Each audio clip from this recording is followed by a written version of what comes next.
அவர் கட்சியில் தான் இருக்கிறாரு, பொறுப்பில் தான் இருக்கிறாரு, தொடர்பில் தான் இருக்கிறார். ஆனால் இது சம்பந்தமாக நாங்கள் உயர்நிலைக்குழுவில் பேசியிருக்கிறோம். அது பற்றி அவரிடத்தில் இன்னும் நாங்கள் எந்த தகவலையும் சொல்லவில்லை. அறிவிப்பை வெளியிடுவோம். எப்படியாவது இந்த தேர்தலுக்கு முன்னரே இந்த கூட்டணியை சிதறடித்து விட வேண்டும் என்பதுதான் அவர்களின் நோக்கம். அதற்காக விடுதலை சிறுத்தைகள் கட்சியை ஒரு துருப்புச் சீட்டாக பயன்படுத்துவதற்கு அவர்கள் முயற்சிக்கிறார்கள் என்பதை எங்களால் உணர முடிகிறது.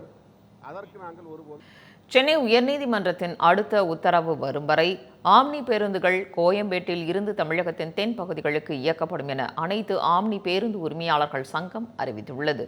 கிளாம்பாக்கம் பேருந்து நிலையம் அருகில் முடிச்சூரில் 42 கோடியே 70 லட்சம் ரூபாய் மதிப்பில் ஆம்னி பேருந்துகள் நிறுத்தும் இடத்தை முதல்வர் திறந்து வைத்தார். இதன் மூலம் கிளாம்பாக்கம் பேருந்து நிலையத்திலிருந்து இயக்கப்பட்டு வந்த ஆம்னி பேருந்துகள் இனி முடிச்சூர் பகுதியில் இருந்து இயக்கப்படும் என அறிவிக்கப்பட்டது.